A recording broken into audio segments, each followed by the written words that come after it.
청춘의 독서 특별증보판에 추가된 마지막 강의는 존 스튜어트 밀의 자유론입니다. 이 책을 통해 우리는 개인의 자유가 왜 소중하며 사회는 개인의 자유를 어디까지 존중하고 보호해야 하는지, 그리고 진정한 자유사회는 어떻게 가능한지에 대해 함께 깊이 고민해보는 시간을 갖도록 하겠습니다. 유시민 작가는 이 책을 21세기 문명의 예언서라고 표현하기도 했습니다.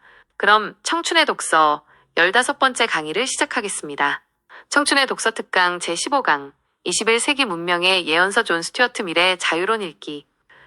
여러분 안녕하십니까? 청춘의 독서 대장정의 마지막 15번째 시간입니다. 지난 시간에는 이 H카의 역사란 무엇인가를 통해 역사를 바라보는 관점과 진보의 의미에 대해 함께 고민해 보았습니다. 오늘 우리가 함께 읽을 책은 어쩌면 이 모든 독서 여정의 귀결점이 될 수도 있는 개인의 자유라는 근본적인 가치에 대해 탐구한 존 스튜어트 밀의 자유론입니다.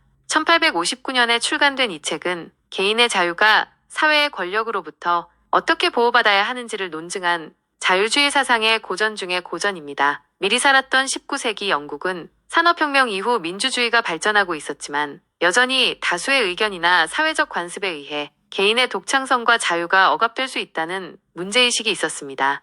밀은 자유론에서 개인의 자유를 생각과 토론의 자유, 취향과 행동 추구의 자유, 그리고 결사의 자유로 나누어 설명합니다. 그리고 이러한 자유가 최대한 보장되어야만 개인의 발전과 사회 전체의 진보가 가능하다고 주장합니다.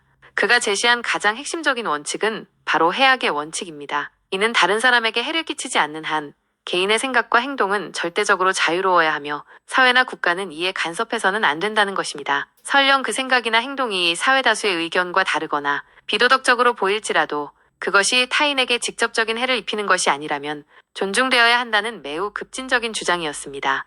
밀은 특히 사상과 토론의 자유를 강력하게 옹호했습니다. 어떤 의견이 아무리 틀려 보이거나 소수의 의견일지라도 그것을 억압해서는 안 된다고 했습니다. 왜냐하면 첫째, 그 소수의 의견이 실제로 옳은 것일 수도 있고, 둘째, 비록 틀린 의견이라 할지라도 다수의 옳은 의견과 부딪히면서 진리가 더욱 명확해지고 생명력을 얻을 수 있기 때문입니다. 만약 사회가 특정 사상을 억압하고 침묵을 강요한다면 그 사회는 진리 발견의 기회를 스스로 차단하고 정신적으로 정체될 수밖에 없다는 것입니다. 또한 밀은 다수의 횡포를 경계했습니다. 민주주의 사회에서는 법이나 제도를 통한 정치적 억압뿐만 아니라 사회 전체의 여론이나 관습에 의한 보이지 않는 압력이 개인의 자유를 침해할 수 있다고 보았습니다. 모두가 똑같이 생각하고 행동하도록 강요하는 사회는 개인의 개성과 창의성을 말살시키고 결국 사회 전체의 활력을 떨어뜨린다고 경고했습니다. 따라서 그는 사회가 개인의 다양성과 독창성을 존중하고 장려해야 한다고 주장했습니다. 유시민 작가가 자유론을 21세기 문명의 예언서라고 부르며 청춘의 독서의 마지막에 배치한 이유는 무엇일까요? 아마도 미리 160여 년 전에 던졌던 질문과 경고가 오늘날 우리가 살아가는 정보화 사회, 민주주의 사회에서 더욱 절실하게 다가오기 때문일 것입니다. 인터넷과 소셜미디어는 우리에게 무한한 표현의 자유를 준 것처럼 보이지만 동시에 가짜뉴스의 확산, 특정 집단에 대한 혐오 발언, 그리고 소수 의견에 대한 집단적인 공격과 같은 새로운 형태의 다수의 횡포를 낳기도 합니다. 이러한 상황에서 우리는 어떻게 개인의 자유를 지키면서 건강한 공론장을 만들어갈 수 있을까요? 밀의 자유론은 이 질문에 대한 깊은 통찰을 제공합니다.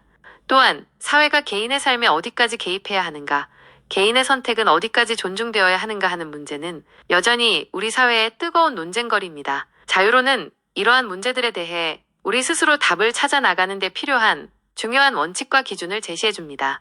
이 책을 읽는 것은 때로는 불편할 수 있습니다. 나 자신이 혹시 소수 의견을 억압하는 다수의 일부는 아니었는지, 혹은 사회적 관습이라는 이름으로 타인의 자유를 부당하게 제한하고 있지는 않았는지 스스로를 돌아보게 만들기 때문입니다. 하지만 이러한 성찰을 통해 우리는 더 관용적이고 성숙한 시민으로 성장할 수 있을 것입니다. 미리 꿈꿨던 진정한 자유사회는 단순히 간섭이 없는 상태를 넘어 각 개인이 자신의 잠재력을 최대한 발휘하고 다양한 생각과 삶의 방식이 공존하며 끊임없이 더 나은 진리를 향해 나아가는 역동적인 사회입니다. 청춘의 독서를 마무리하며 유시민 작가는 청년들이 미래 자유론을 통해 자신의 삶을 주체적으로 설계하고 타인의 자유를 존중하며 더 자유롭고 정의로운 공동체를 만드는 데 기여하기를 바랐을 것입니다. 자유는 저절로 주어지는 것이 아니라 끊임없는 성찰과 용기 있는 실천을 통해 지켜나가야 하는 소중한 가치이기 때문입니다. 청년 여러분도 존 스튜어트 밀의 깊은 사유를 따라 진정한 자유의 의미를 곱씹어 보면서 여러분 자신의 삶과 우리 사회를 더욱 풍요롭게 만들어가는 지혜를 얻으시기를 바랍니다.